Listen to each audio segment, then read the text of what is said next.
Friends, I welcome you to my channel. Before listening to this story, I will ask you to like and subscribe. It is not difficult for you, but it is pleasant for me. And we're starting.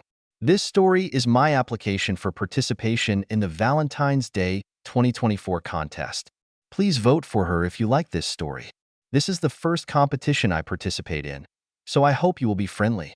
I'm not a fan of Valentine's Day, so I was glad to spoil it. For no reason. I just think he's over-commercialized and is a waste of money on something that could just as well be done on the other 364 days of the year. I wrote this story in a bad mood, so if anyone is hoping for a redemption story for Gwen, and I actually like to write redemption stories, then you will be disappointed. I have already decided that Gwen will not get it. Anyway, enough of my rambling. Enjoy the story. My wife, Gwen, took a sip of wine, took a deep breath, and looked me straight in the eye, assuming a serious expression after we finished our Valentine's Day dinner. We have always taken this holiday seriously since we got married 22 years ago. This evening was special for us. We always ate at home. This tradition arose from the meager beginning of our marriage when we could not afford to dine in restaurants, but at least we always dressed specially to make this event especially solemn. I was dressed in a formal tuxedo, and Gwen looked stunning, as she did every year before, in a tight red dress that accentuated every curve of her body. Her dark brown hair had been carefully styled by hairdressers earlier in the day. With each passing year, she seemed to look more beautiful. After the children arrived, Valentine's Day became an even more important date for us. We used it as a way to reconnect with each other and bring romance back to our marriage after the chaos that children brought to our lives. And I think it was Valentine's Day that helped our marriage get stronger. Our son Jake stayed the night with Gwen's parents, and Charlotte, our eldest daughter, was away from home, studying in her final year of college. "Matthew, we need to talk," Gwen said after taking a sip of wine and setting the glass in front of her. At that moment, I realized that she needed to tell me something serious, because she called me Matthew, not Matt.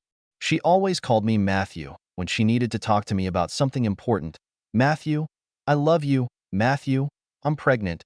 Matthew, we need to get married before the baby is born. Matthew, I'm pregnant again. Matthew, I want being a stay-at-home mom. And Matthew, I want to go back to work." Well, you get the idea. So I asked with some anxious inner trepidation, frowning, "What's the matter?" "Well, you and I have been married for a long time, and lately I've been thinking a lot about my past, especially when it came to my sex life." She began from afar. "HOROSHO," I said slowly.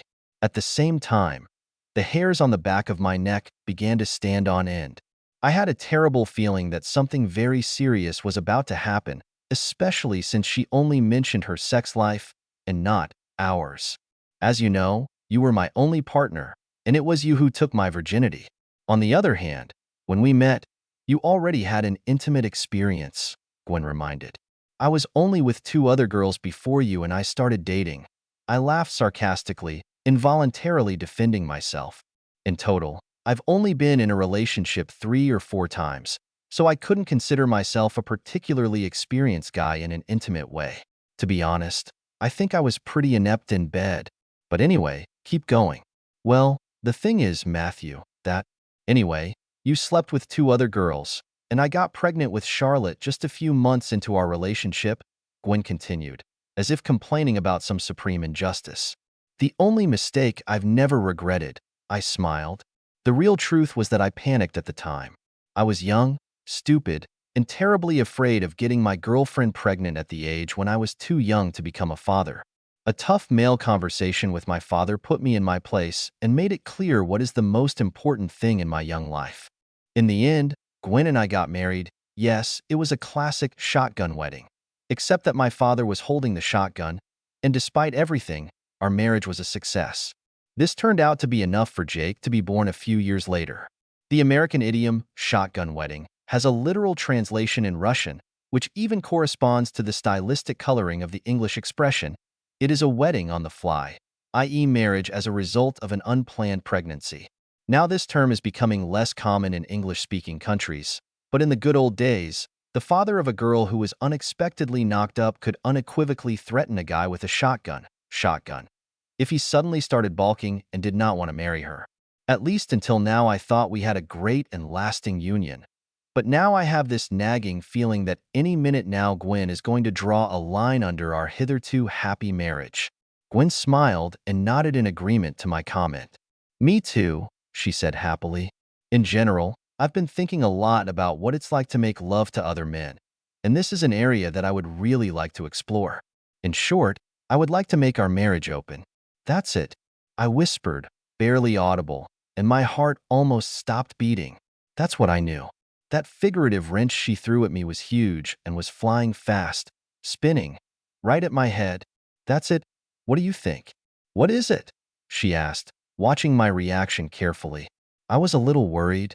No, I was very disturbed by her lack of nervousness when she asked this question. Gwen has just dropped a huge bomb on our marriage, and without the slightest hint of concern, she asks me what I think about it. My God, Gwen, I exclaimed, trying to pull myself together. Are you asking me this on Valentine's Day? On our special evening? Just like that, are you just showing me a decision you've already made? What if I say no? I sincerely hope that you will not refuse. It's very important to me, but it doesn't mean that I love you less. She tried to sort of calm me down again, without any hint of emotion. Considering where we started, you made me the happiest woman in the world, so I don't want our marriage to end suddenly. It's not about you, it's just about me. I just want to experience pleasure with other men. And how long do you plan to experience pleasure with other men? I asked sarcastically. By the way, at the same time, maybe you can share. How many men are you going to make love to before your curiosity is satisfied? To be honest, I don't know exactly either of them yet. I'm just sure that's what I need to do, she replied calmly again. Fine. At this moment, my intuition began to loudly signal that there was clearly a smell of deception here, and I decided to check if I was right. So, how do you think this will work? If we open up our marriage, you won't mind if I start sleeping with other women, will you? I asked casually, testing her strength. Well, no way. I've already told you this is about me, not about us, Gwen said firmly, placing special emphasis on the words me and us. I don't think I could stand it if you slept with other women. I laughed almost hysterically at my wife's statement. Are you serious about this? I asked her between fits of laughter. Are you saying that you plan to make love to other men, and I have to sit at home and wait for you humiliatingly, like some kind of doll, and at the same time I'm not allowed to sleep with other women? Don't be rude, Matt. Gwen snapped. I repeat, it's not about us. The point is that I need to scratch my itch a little bit. I can't believe you're taking this so hard. Everything is clear and simple, and there is nothing special about it. Many married couples do this, and at the same time continue to live in a happy marriage. What does it mean, nothing special? And which pairs do you mean? Tell me at least one. Specifically? Gwen sat in silence, not answering and stubbornly pursing her lips, with an expression of intense irritation on her face, although for some reason she could no longer look directly into my eyes. So, where do you plan to meet these other men?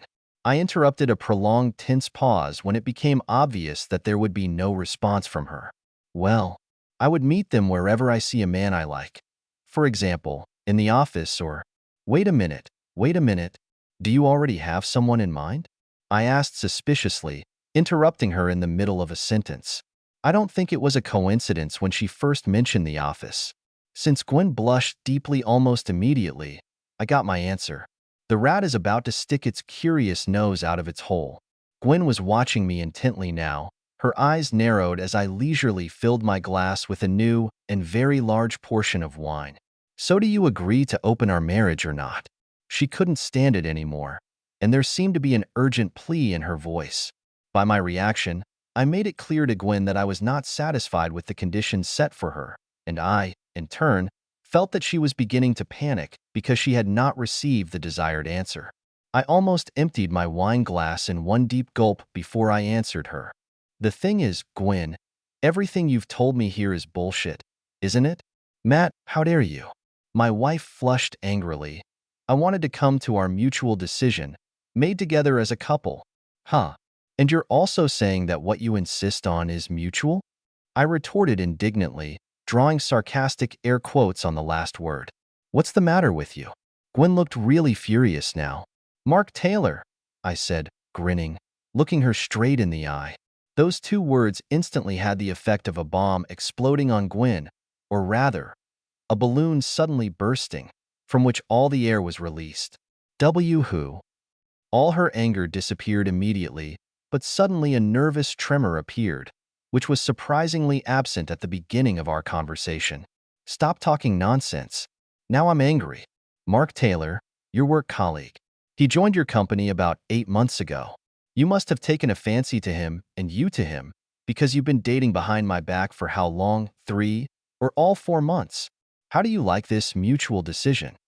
In my opinion, you have long discovered our marriage and enjoy how smart and cunning you are. Although I can't remember giving you permission to research with this sucker brand. In any other circumstances, Gwen's expression at that moment would have been worthy of the brush of an artist creating a masterpiece of shocked emotional reaction. Her mouth opened slightly, her eyebrows shot up in amazement, and her eyes widened in stunned fright. I could almost see her brain working at breakneck speed, chasing thoughts rushing back and forth one by one. How did I find out? When did I find out? How much did I know? These were the questions Gwen asked herself before she finally managed to pull herself together and mentally ask herself, how can I save the situation? Yes, I am. I admit, I liked Mark, she began carefully, and we discussed the possibility of spending time together. However, we both agreed that it would be inconvenient for us to do this without your blessing. Without my blessing? And if I say no, what will you do? I asked her again. Gwen didn't answer, sitting across from her with irritation clearly bubbling inside her, which was noticeable by the pursed lips on her downcast head, the rolling muscles on her cheekbones and her hands, now clenched tightly into fists, now nervously stroking the fabric of her skirt on her hips. Maybe you want to say that there was nothing between you? No hookups, no kissing, and no dating? Interrupting the pause again, I insisted on answers, hoping to get some of the truth from my wife. Okay, we've had a few dates, Gwen admitted with obvious reluctance. And, yes, we kissed, but we didn't sleep together. Well, it seems that what I've heard is called a truth leak was playing out in front of me right now. Point one. Yeah, I drawled without much enthusiasm. And Mark's wife doesn't mind that? Once again, Gwen's face flashed with fright and surprise before she controlled herself and answered, trying to give confidence to her voice. Yes, she doesn't mind. Mark practices polyamory, and so does his wife. Clarissa is perfectly happy with this state of affairs, and she also has a second partner. Polyamory is something that I would like to study. You might want to, but I don't, I said flatly. Now Gwen was getting worried. She realized that I was entangling and tying knots in her freedom-loving bed aspirations, but she still wasn't sure how much I knew. Well, open relationships and polyamory are not for everyone, and I knew they wouldn't suit you. An open relationship or polyamory. So what exactly are you talking about? Now I was playing with her like a cat with a mouse. These are actually different things. Well, I don't know for sure yet, so I want to explore both, she mumbled, not knowing which way to turn. Both? An open relationship is when you are in a primary relationship, but you can freely make love within the boundaries agreed upon and respected by both sides. Polyamory is when you have simultaneous love relationships with several people. Does your boyfriend Marky know that you want to make love outright? Or have you not told him about it yet? It was funny how Gwen's mouth opened and closed, just like a fish thrown on the sand when she couldn't think of anything to say to her. And the eyes, by the way, were bulging in the same way. It was too easy to catch her. I'm not. No, that's not what I meant, she finally muttered in despair. Alas, this conversation was not going the way she would have liked. She looked absolutely discouraged that she was, figuratively speaking, caught with her panties down. What did you mean, then? I asked. By the way, I don't remember signing up for polyamory or open marriage when we got married. Let's face it, you just want me to let you cheat after you've already cheated. You wanted to get permission to have an affair with Mark, while keeping our marriage safe and making me the perfect cuckold, didn't you? To see the absent expression on her face and the eyes darting back and forth when she couldn't think of anything else to say in her defense, since I completely read her intentions, was enough for me. God, this is getting boring. I thought that everything would be much more complicated than what I see now, I stated. slapping my hands on my knees and getting up from my chair. Leaving Gwen with a completely confused expression on her face, I took my phone out of my pocket, went to the window and stood half-turned to watch my wife's reaction, and then dialed the number and called. "Hi, Clarissa. How is Valentine's Day going at your house? Personally, I am ready to submit the papers." I laughed softly. "Well, I made her tie herself in so many strong knots that she's unlikely to ever be able to untangle them." Haha, yeah. Now my mouth was open in amazement. What did he say? Open relationships and polyamory? Damn, that's almost exactly what Gwen said. I can't believe they wrote this stupid script together. Wait, what? Where am I now? I think in a polyamorous relationship with a promiscuous woman. I started laughing hysterically again. I was sure Gwen could hear Clarissa laughing loudly on the other end of the line. Wow, is Mark on his knees and begging you in tears? You're lucky. How does Gwen take it? You should have seen her face. She's kind of in a stupor and just can't figure out what's going on. Okay, I think it's time for her and me to continue. It was nice talking to you. Let's meet as soon as the dust settles. Bye-bye, Clarissa. The confusion on Gwen's face was replaced by a sense of humiliation when she realized how and what I was talking about with Mark's wife, and that the carefully devised plan of the adulterers had blindly led them into the trap that Clarissa and I had set for them. I wonder if all scammers are so empty-headed? Gwen started our conversation by controlling the situation and lost everything in the blink of an eye, not even suspecting that I had all the trumps in my hands. I don't think I've ever felt as powerful as I do right now. After finishing my conversation with Clarissa, I went to our home office and returned with 2 envelopes and a pen. I handed one of them to Gwen. "We were going to hand over the documents to both of you in your office, but you should have seen how much they charge for such a service. I even thought for a minute that I was in the wrong business. Actually, Clarissa came up with this whole plan. I can tell you in confidence that behind this sweet and caring person there is a very insidious and quirky mind. Well, anyway, here's the subpoena. There's a separation agreement inside," I said, handing Gwen one of the 2 envelopes. "Nothing special. It just says that you will have to move out of the house, split our finances, and agree on the terms of temporary custody of Jake. In the meantime, we'll sleep in separate rooms and become nothing more than housemates. Yes, and it also says that Mark should not approach this house closer than 100 feet or communicate with Jake in any way. Charlotte is already an adult, so she will decide for herself whether she wants to date Mark or not. Can you sign this agreement so I can give a copy to my lawyer?" Gwen stared numbly at the papers in front of her that needed to be signed. Judging by her appearance, I was almost sure that the meaning of letters, words, and sentences would not be able to penetrate her clouded brain. She just sat there, staring blankly at the unopened envelope and looking numb, unable to figure out exactly what was going on. How? That was all she could manage, realizing that there was no point in continuing to play her charade in front of me anymore. "You want to ask me how I found out?" I sat down next to her again and took out the contents of the second envelope.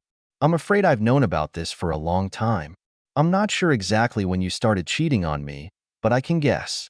Here," I slapped a stack of papers from the second envelope with my hand, "are some of your text messages that you exchanged with that jerk Mark. It's amazing how many outspoken words and phrases there are.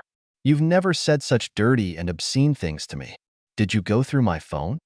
She snapped. "Well, obviously. Otherwise, I wouldn't have all this evidence on my hands."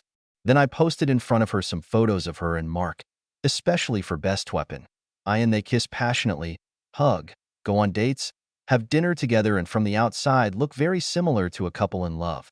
These pictures alone were in themselves damning evidence of Gwen's infidelity. "That means, have you been following us?" Gwen asked incredulously, taking a quick glance at these photos and immediately averting her eyes. I nodded. "Clarissa and I split the cost of a private investigator. This photo hurts the most," I said, flicking an image of Gwen and Mark entering the hotel towards her.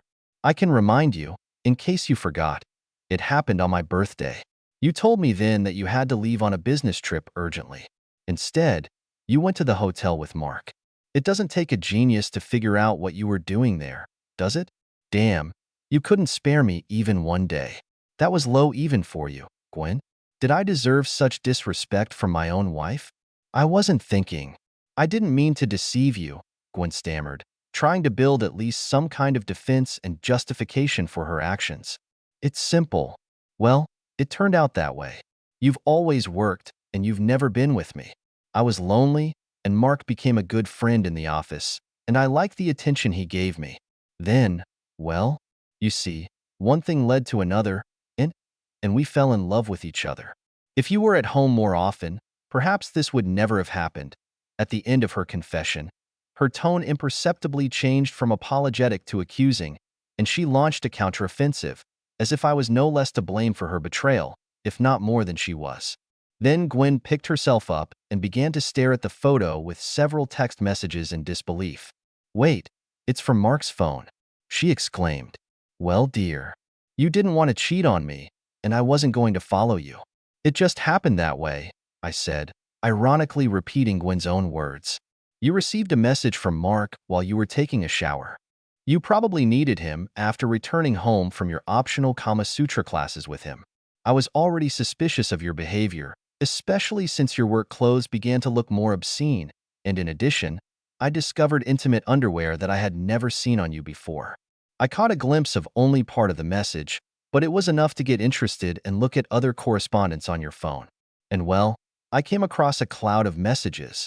When I found out what kind of character you're actively writing to, I checked to see if Mark was married. It turns out that he has 3 children, younger than our Jake. How could you, Gwen?" She was silent, lowering her eyes and looking somewhere down and to the side, so I continued. "Then I contacted Clarissa via Facebook. She's a very nice lady, and in no way deserved the dirty tricks you both did behind her back. As soon as she saw the evidence, we met and agreed to share everything we had." Remembering one of Gwen's last phrases, I spoke to her more harshly. "I can't believe you're accusing me of having an affair. Where do you think the money for Charlotte's university tuition comes from? Where do you think we have the money for a mortgage so that we can live in a nice house? And where do you think the money comes from so that we can have decent food on the table and feed Jake? It's called responsibility, Gwen. Obviously, of the 2 of us, I'm the only one who takes his responsibilities seriously." I spat out an undeniable fact. Despite the anger that had accumulated inside me, outwardly I remained completely calm and did not yell at my wife, losing my head. In the situation in which I found myself, the reaction of a deceived husband could be twofold.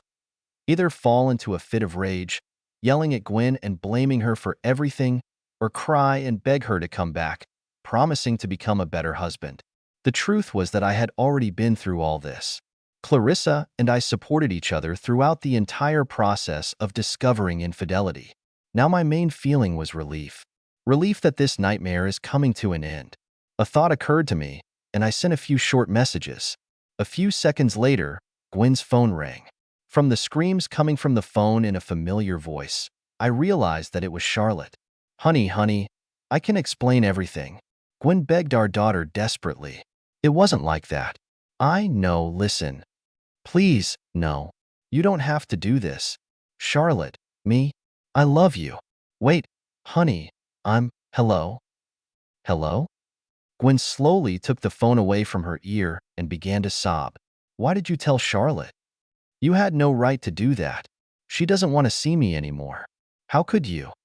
The future ex-wife rushed at me, screaming as if distraught. "No, I had the right to do that," I retorted hotly. "It's called consequences, Gwen. By the way, I told Jake about everything and our parents too." "What?" Gwen screamed at me in horror again, and at that moment her phone started trilling again. This time it was a call from his mother-in-law. Mom, please listen. I'm simple." Gwen couldn't get a word in while her mother angrily chastised her wayward daughter. She looked like an unhappy and completely broken woman right now. "She wants to talk to you," Gwen said quietly a few minutes later, visibly hurt, whom Mom had apparently butchered, handing me her phone. "Hi, Jill," I greeted my mother-in-law in an even voice. "Matt, I apologize again for what Gwen did. That's not how we raised her. I admit, we weren't sure about you when she got pregnant with Charlotte, but you acted like a real man and became a worthy husband and father. You're the best thing that could have happened to Gwen, and I'm really sorry that you didn't get the same from her in return. I think Gwen understands that now, I said, looking at my wife and seeing how she looked away again and bit her trembling lip. Charlotte doesn't want to see her anymore. It would probably be better if Jake came home tomorrow, when we both calm down a bit. I'm sure his mom will try to explain everything. I know he was upset when I briefly told him about all this on the phone. Good luck to you, Matt. Please stay in touch. I would be sad not to see you again, Jill asked me with genuine sadness in her voice. Goodbye, Jill, and thank you. I turned off the phone, put it on the table, and stared at Gwen. Listen, I want you to know. I didn't tell anyone at your job about the connection with Mark. I know that they have a strict policy of prohibiting intimate relationships between employees. Although I was ready to tell them everything, Clarissa persuaded me not to do it because she was worried about losing child support and any spousal support in the divorce. Gwen sighed with obvious relief when she heard these words. Besides, I was ready to move you to a spare room, but I'm not sure I can sleep in our bedroom again because you've stained both yourself and our bed. It was your personal crappy Valentine's Day show. Thank you for trampling on our special evening. Gwen remained silent, just staring blankly at me and looking completely alone and broken.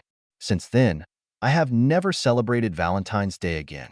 It became a poisonously bitter reminder of what Gwen did to me on this holiday.